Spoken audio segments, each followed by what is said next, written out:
दोस्तों, उत्तर प्रदेश की जनता को ये लगता था कि योगी जी अगर आ जाएंगे ना यहाँ तो बहुत अच्छा समय आ जाएगा, सुनहरा समय आ जाएगा, कोई परेशानी नहीं रहेगी।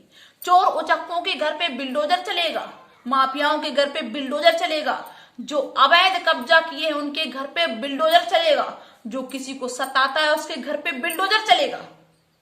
लेकिन गरीबों के घर पे बिल्डोजर चलता है, उनसे पूछा जाता है ये जमीन तुम्हारी है, इसका लिखित दीजिए मुझे। गरीबों के पास लिखित नहीं है, जाने कब से रह रहे हैं, दादे परवादे उनके रह रहे हैं, लेकिन नहीं, लिखित नहीं है तो हटो, यहां से हटाओ। जो सब्जी बेचते हैं उनके घर पे बिल्डोजर चलाया जाता है, जो 2 वक्त का खाना सही से इकट्ठा नहीं कर पाते उनके घर पे बिल्डोजर चलाया जाता है।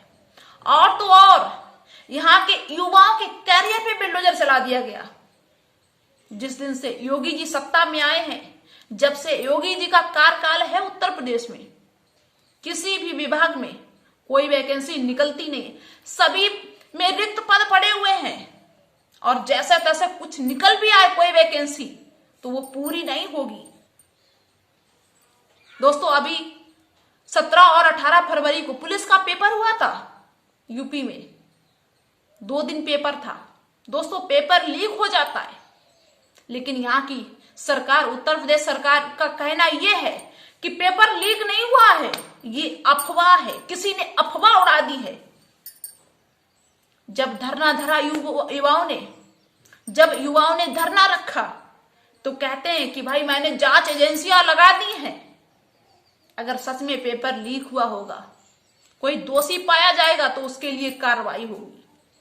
अब आप बताओ सभी लोग, इतनी किसकी हिमाकत, इतनी किसकी मजाल जो राम राज्य में कोई दाग लगा दे। सबसे बड़ी बात तो यह है कि पूरा टाइम निकल जाता है सरकारों का, तब ये कोई वैकेंसी भर्ती नहीं निकालते।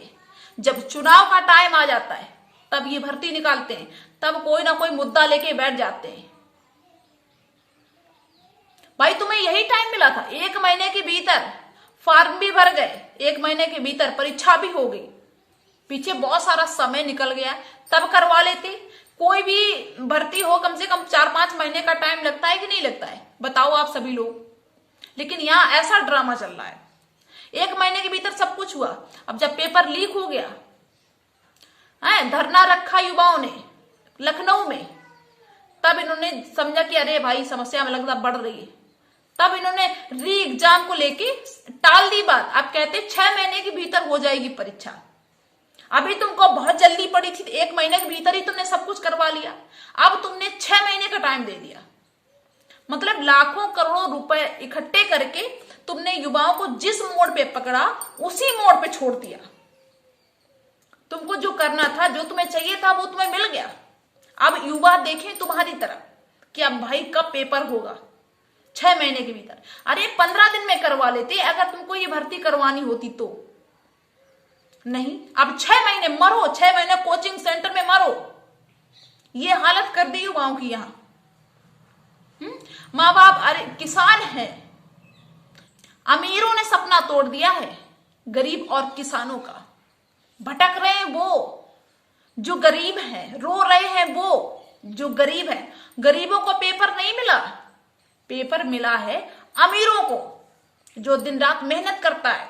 माँ बाप कैसे फीस भरते हैं, कहां से लाते हैं पैसा, क्योंकि जब आलू की फसल करते हैं किसान तो आलू 2 पैसे का होता है।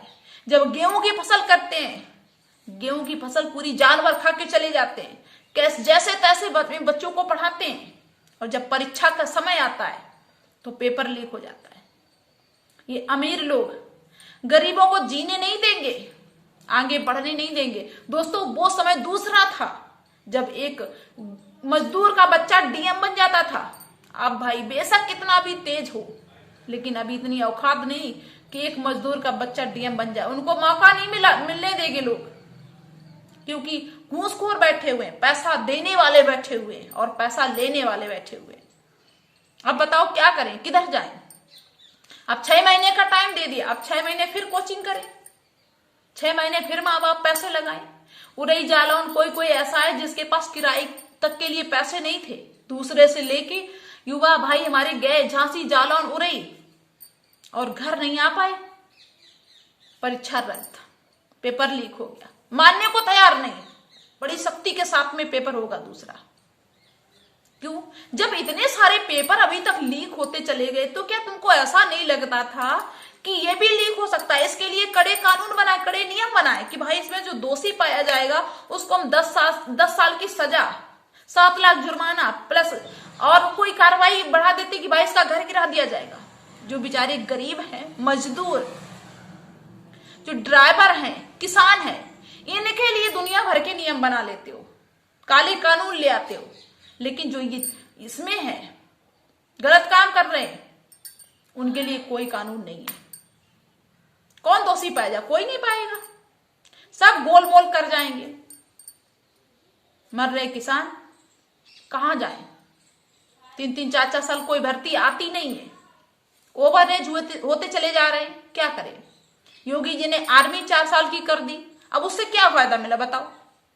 कम से कम जब 4 साल की थी तो हर साल भर्ती आनी चाहिए, तो कम से कम कोई तो पहुंचे वहां पे। फिर कहते कि चोर उचक्कों के घर पे बिल्डोजर चलवाएंगे। जब ये बेचारे बेरोजगार घूमेंगे तो चोर उचक्के नहीं बनेंगे तो क्या साहूकार बनेंगे? हैं? फिर जब चोर उचक्के बने अपना खर्चा चलाने के लिए, फिर इनके घर पे बिल्डोजर चलवाओ, जो घर वाले हैं वो भी घर से बेघर हो जाए।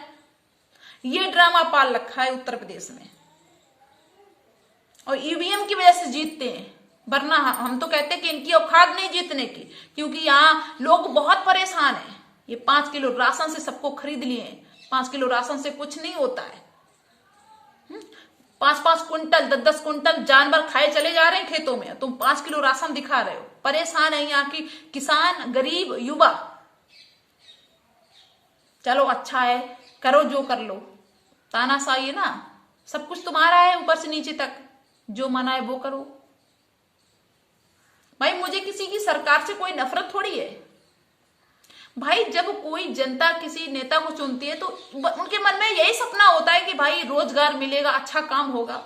कोई ऐसा थोड़ा होता है कि भाई मेरी पसंद का नेता है तो अब वो जीत जाएगा तो बस अब काम वाम करना सब बंद कर देंगे, आराम से चारपाई पे लेट जाएंगे। ऐसा थोड़ी होता है। सबको बस यही उम्मीद होती है कि अच्छा काम होगा और रोजगार मिलेगा, हमारे बच्चों को आगे बढ़ेंगे, अच्छी शिक्षा होगी। बताओ शिक्षा का क्या करें? पढ़ पढ़ के क्या करें? आराम से घर पे बैठे रहे, पेपर लीक हो जाएगा। कितना भी कोई पढ़ा लिखा हो, लेकिन जो पेपर लीक हो गया वो पूरा पेपर करके आएगा, उसकी बराबरी तो वो नहीं कर सकता है। कोई पूरा 150 क्वेश्चन सही करके आ रहा है, कोई 120 करके सही आ रहा है, कोई 130 सही करके आ रहा है, उसकी बराबरी कैसे कर लेगा? कितनी भी मेहनत करेगा गरीब का बच्चा, लेकिन उसकी टक्कर नहीं ले पाएगा, इतनी मेरिट हाई चली जाएगी। दोस्तों भाई हमारे राज्य की हालत बहुत खराब है, उत्तर प्रदेश की, और मुझे नहीं लगता कि किसी राज्य की हालत ऐसी होगी, क्योंकि यहाँ की जो सीएम है ना, वो बहुत ही ज्यादा, क्या कहें उनके बारे में, आप लोग समझ ही सकते हैं। तो सभी लोग भाई अपनी राय अवश्य रखना कि मैंने कुछ गलत कहा है या सही कहा है, क्योंकि देखो हम कोई पत्रकार नहीं है, लेकिन हमारे यहाँ की ये समस्या है, इस समस्या से जूझ रही है जनता, हम लोग खुद जूझ रहे हैं, हमारे भाई बहन परेशान है, घूम रहे सड़कों पे। इसलिए मैंने ये वीडियो बनाया आप सभी लोगों को बताने के लिए। क्या करें युवा, बताओ। चलिए दोस्तों मिलते हैं फिर नेक्स्ट वीडियो में। उम्मीद करते हैं कि आप सभी लोग कुछ अपनी राय अवश्य रखेंगे। तो thanks for watching and best of luck. Bye दोस्तों।